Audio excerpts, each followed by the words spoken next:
Lincoln Model L Convertible Coupe 1925. Henry M. Leland may not be a household name in the same way that Henry Ford is, but his influence on the American automotive landscape is no less important and far-reaching. A machinist and inventor who learned toolmaking in the firearms industry, he was at the leading edge of automobile development at the turn of the 20th century. During his time running the Leland and Falconer Manufacturing Company, he supplied engines for Ransom E. Olds. He also, incidentally, invented the electric barber's clipper. In 1902, Leland was brought into the Henry Ford Company to appraise their assets prior to liquidation. Leland complied but suggested they reorganize and build a car based on an engine Leland supplied to Olds. The new company was called Cadillac, and they set to work building some of the finest early motor cars available. Leland applied many of the lessons he learned in the firearms business to the automobile, most importantly, the use of interchangeable parts. Leland sold Cadillac to General Motors in 1909, but remained in charge. He headed the development of the electric self-starter alongside Charles Kettering in 1912.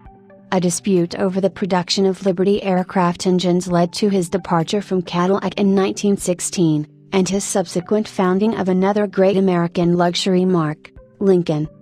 The Model L was Henry Leland's first model since he formed Lincoln Motor Company following his contentious departure from Cadillac.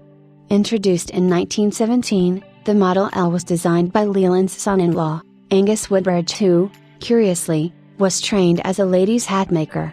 In spite of Mr. Woodbridge's unconventional training, the Model L was a fine car, if perhaps viewed as a bit old-fashioned in its day. Financial troubles hit the company hard during the post-World War I recession, and in 1922 Leland sold Lincoln to Henry Ford for $8 million. Ford immediately displaced Leland and Woodbridge, and assigned his own son Edsel to head the new division. Edsel, unlike his father, understood the importance of style on a high-end automobile, and he designed a new body for the L series, and improved handling with the addition of hydraulic shock absorbers. They also streamlined the production process, saving vast amounts of money and turning Lincoln into a profitable business in less than a year. By 1925, the robust L series was restyled again with a new nickel-plated radiator shell. The 90-horsepower V8 and 3-speed transmission remained, and the car sold well, offered in a variety of body styles. This featured example is from 1925 and is dressed in a rare and attractive convertible coupe body by LeBaron. It is finished in a unique tri-tone scheme, with medium khaki body sides, darker hood and accent lines, and black fenders and swage lines. The colors are accented with red pinstripes and red wire wheels, giving a fun and sporting appearance.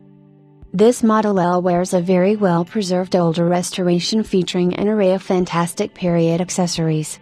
Body lines are very good, and the high-quality LeBaron convertible coupe body exhibits excellent fit and finish for the period. However, the paint is just starting to show some age. Starting at the front end, it wears nickel-plated drum headlights, a badge bar-mounted drum spotlight, and a very rare OWL accessory light mounted high on the radiator shell. Whoever the heroic original owner was in 1925 must have enjoyed high-speed motoring at night. Atop the nicely restored radiator sits the famous Lincoln Greyhound mascot. Moving back, you find drum cowl lights, dual side mount spare tires with mirrors, an opening windscreen and body side golf bag door. Rumble seat passengers are treated to their own folding windshield to ensure their comfort, and a covered trunk sits at back on a folding rack. The LeBaron designed body is very stylish and well proportioned with a long, tapering rear deck, and it wears the accessories well without appearing overwrought. The cozy cockpit is trimmed in period-appropriate cloth which presents in good condition, showing little wear since the restoration was completed. Wood on the dash, door caps, and steering wheel are all in good order, and the original instrumentation is all intact and attractive. The rumble seat is trimmed in brown leather, which would be correct for the period, as it was harder wearing and more likely to see weather.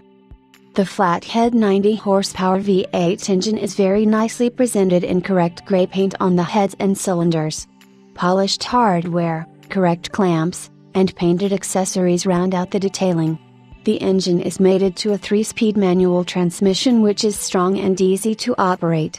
With lots of interesting accessories, a very rare and desirable LeBaron body and a quality restoration that has been very well maintained, this Lincoln L is sure to charm its next owner.